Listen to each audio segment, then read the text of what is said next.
Soy el maestro Rubén Lima Barranco del Instituto Tecnológico de Apizaco. Hoy veremos el tema componentes radial y transversal. Radial y transversal de la velocidad y de la aceleración. Ya vimos en videos anteriores las componentes rectangulares de la velocidad y de la aceleración. Ya vimos en un video, en el tema anterior, más bien, vimos las componentes tangenciales y normal de la velocidad y de la aceleración.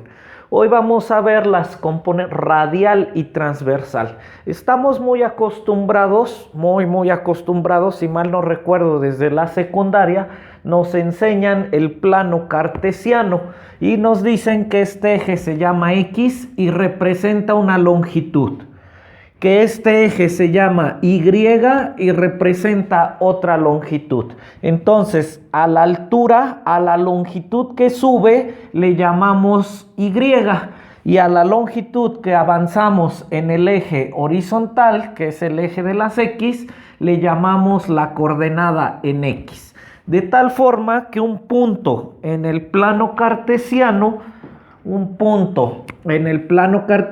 hoy será una partícula, un punto en el plano cartesiano representa un par ordenado. ¿Por qué es un par? Porque está compuesto de dos, de X y de Y.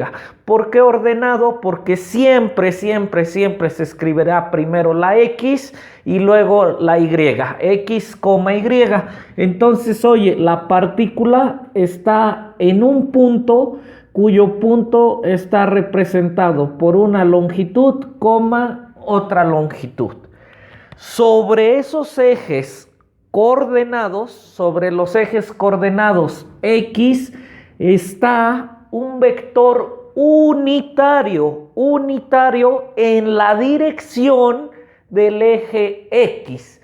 Entendido por dirección, en el mismo ángulo, en el eje X, y ese vector unitario se le ha puesto el nombre del vector Y.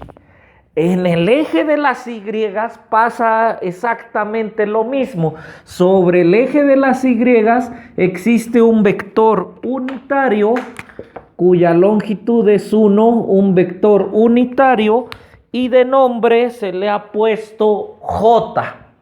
Ya vieron en su cálculo vectorial que existe el eje de las zetas, que es otra longitud, y que esas tres longitudes mutuamente perpendiculares forman el espacio, y que sobre el eje de las zetas existe el vector unitario llamado K, y que es paralelo al eje de las zetas. Eso estamos muy acostumbrados. Y poco acostumbrados, esto lo planteó René Descartes, de ahí su nombre del plano cartesiano, y sin embargo Isaac Newton dijo, no solamente un punto o una partícula, en nuestro caso, en un plano se puede representar por dos longitudes. Dijo, puedo tener un eje de referencia, un eje netamente de referencia, y puedo tener el mismo punto. Hoy al cruce de los dos ejes se le llama origen. En la propuesta de Isaac Newton, a este punto se le llama polo, en vez de llamarse origen, se llama polo. Está sobre el eje que nada más va a servir de referencia. Se ha igualado con el eje de las X netamente como para empatar los dos sistemas. No necesariamente debe de ser así. Entonces dice, a partir del polo trazo una línea llamada R, llamada un radio. Estamos hablando vamos a formar un tipo circunferencia, entonces a esta R, que es esta distancia, la llamaremos R. Y a partir del eje de referencia, trazaremos el ángulo que se le ha designado positivo en el giro en contra de las manecillas del reloj. A la distancia R, ¿qué tan lejos está la partícula o el punto, en este caso la partícula, del polo? A esa distancia R, llamada radio, se le traza un vector paralelo a R, que lo vayamos a llamar el vector unitario radial. Y siguiendo el ángulo, siguiendo el positivo del ángulo, es decir, en contra de las manecillas del reloj, y a 90 grados de ER, existirá el vector unitario transversal, que me representa el giro del ángulo y este me representa la longitud. Entonces hoy para nuestro caso, la partícula estará denotada por una longitud, un ángulo. Una longitud, un ángulo, que puede estar medido en el sistema sexagesimal o en el sistema radial. Entonces dijo Isaac Newton, no solamente con dos longitudes puedo llegar a la posición de la partícula. Puedo también trazar una sola longitud y además un ángulo.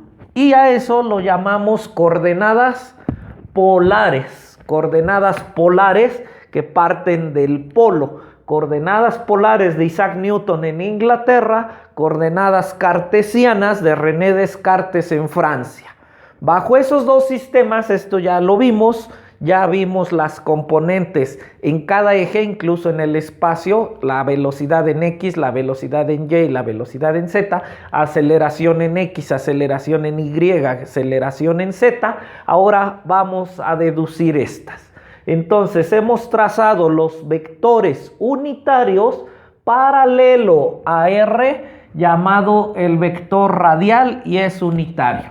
Hemos trazado el vector transversal unitario también y es transversal siguiendo el sentido positivo, es decir, en contra de las manecillas del reloj positivo del ángulo.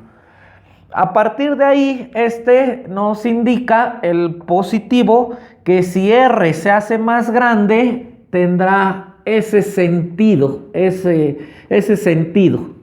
Y si el ángulo se hace más grande positivamente, tendrá este sentido, porque también podría tener y tendría este. Este sentido sería si R se hace más pequeño y este sentido tendría si el ángulo θ se hace más pequeño. Entonces los vectores unitarios están en el sentido positivo, lo mismo que estos, en el sentido positivo según la convención de signos. Por lo tanto, ER, el vector unitario radial será positivo hacia allá y el vector unitario transversal será positivo hacia acá.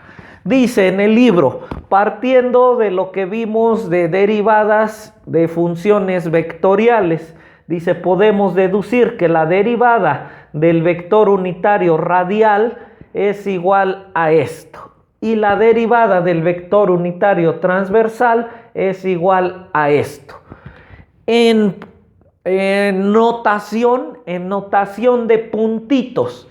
Cada punto significa la derivada. Es la misma, la derivada de ER, el punto encima significa la derivada de ER, que es esta, es igual a la derivada de θ con respecto al tiempo. Va a significar la derivada con respecto al tiempo, por el vector unitario transversal. La derivada de Eθ del vector unitario transversal, hoy estamos derivando con respecto al tiempo, es igual a menos ER, el vector unitario radial, por la derivada de θ, la derivada del ángulo con respecto al tiempo y con signo negativo. Vean, al igual que en las coordenadas cartesianas, ponemos primero la parte escalar y después el vector unitario. Si recordamos de nuestro cálculo vectorial, poníamos 5 más 8 menos 3. Y decíamos que ese era el vector de posición I, J, K. Y que no se pueden sumar porque son son mutuamente perpendiculares. Entonces decíamos que el vector de posición era así. Acá pasa exactamente lo mismo. No los puse de rojo para no confundirnos, pero esta es la parte escalar que me indica qué tan grande es. Pues de ahí el nombre de escala, escalar, qué tan grande es. Y esta parte me indica la dirección. En la dirección del eje X, en la dirección del eje J, en la dirección del eje Z. Aquí pasa exactamente lo mismo. Esta será la parte escalar y esta la parte vectorial con el vector unitario. Aquí pasa exactamente lo mismo. Esta será la parte escalar y la parte direccional con el vector unitario.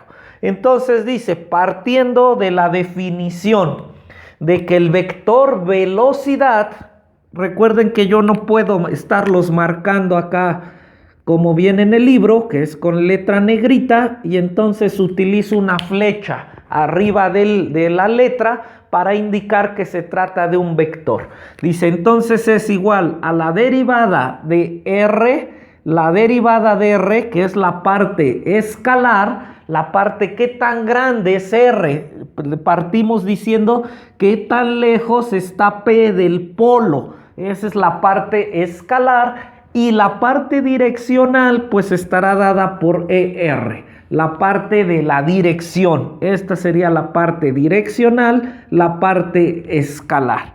Entonces, en el producto de dos variables en nuestro cálculo diferencial, el producto de dos variables pasa primero esta. Vamos a hacer la derivada de esta, la derivada de dr con respecto a t por ER más, ahora R pasa como constante, R por la derivada de ER con respecto al tiempo.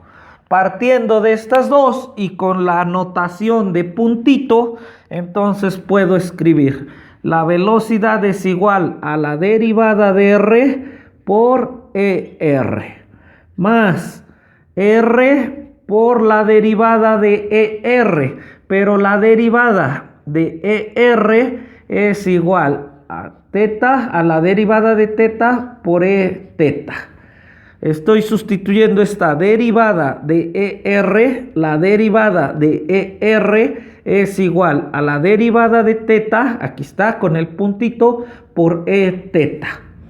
He llegado a la componente de la velocidad. Vean cómo tiene dos componentes. La velocidad, incluso lo voy a poner con rojo, más. Esta es una parte de la velocidad más otra parte de la velocidad que sería muy parecido a esto y no los puedo sumar dado que este vector ER, que es el vector radial unitario, y el vector radial transversal y el vector transversal, son mutuamente perpendiculares, lo mismo que hicimos en nuestro cálculo vectorial en coordenadas rectangulares. Entonces ya llegué hasta acá. Recordemos de la definición de aceleración, la aceleración es la derivada de la velocidad. Entonces vamos a tener que derivar estos.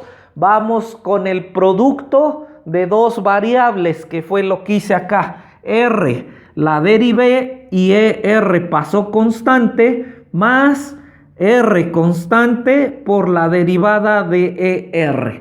La derivada de una multiplicación de variables o de un producto de variables, les aconsejo que vean su libro de cálculo diferencial o su manual de cálculo diferencial. Entonces ahora el vector aceleración será igual. El vector aceleración, lo derivo, es la segunda derivada de ER, la segunda derivada por ER. Derivé y este pasó como constante, más este pasa como constante, R, la derivada de R y la derivada de ER. Más. Y ahora tenemos tres variables. La derivada de R y las otras pasan como constantes. Teta más, ahora R pasa como constante y E teta pasa como constante.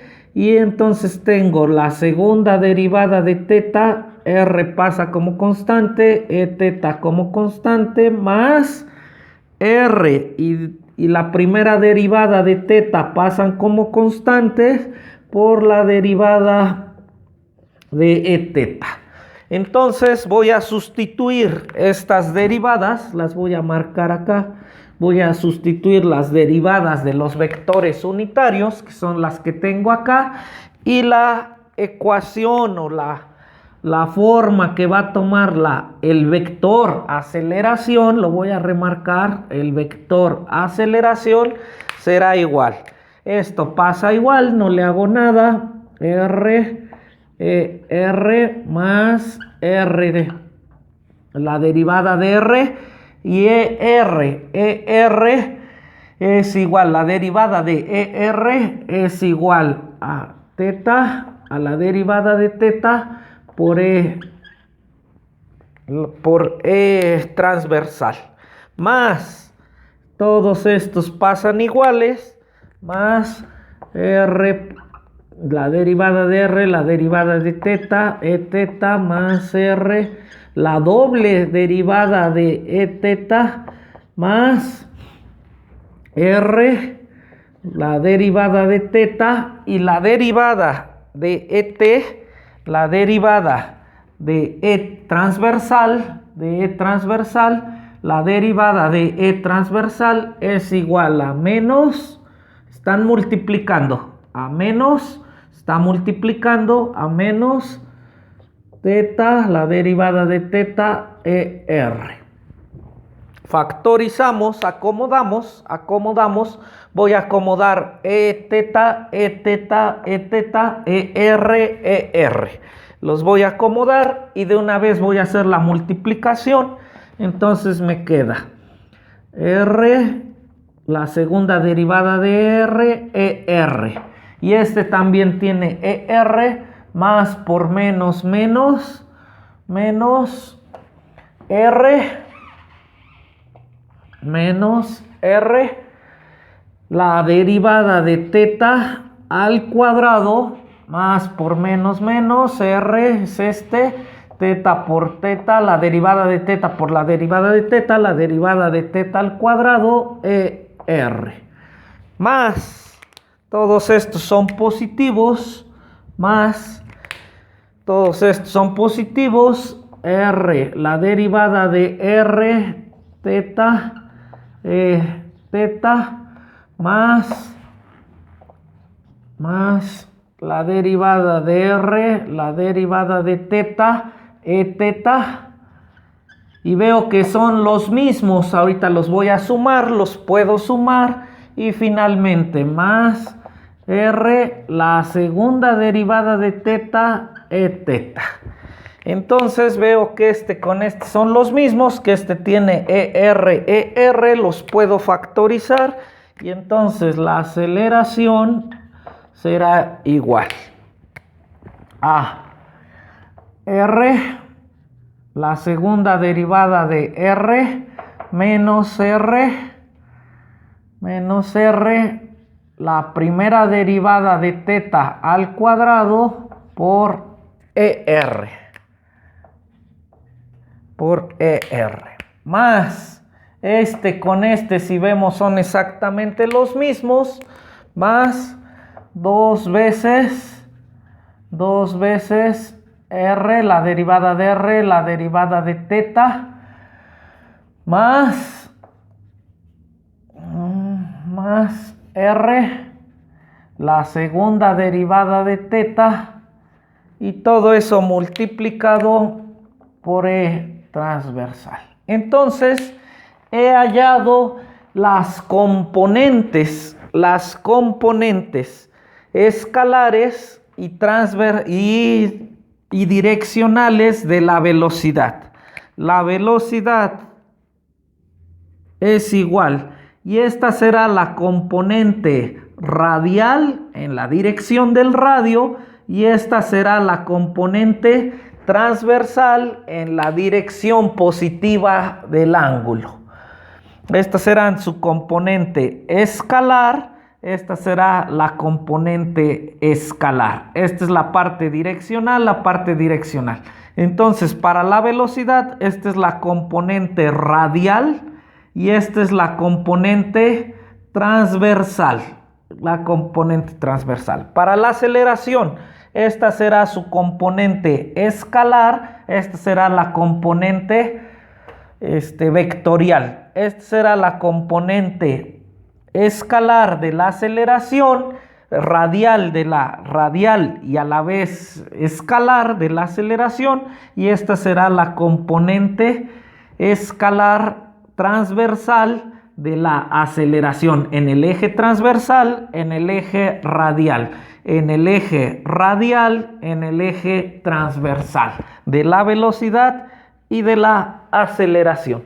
Finalmente dice que necesitamos que en el caso de que el radio sea constante, de que haya un radio constante, es decir, una circunferencia se generaría, entonces el radio existe, es diferente de cero, pero la derivada de una constante sería cero y la segunda derivada pues también sería cero.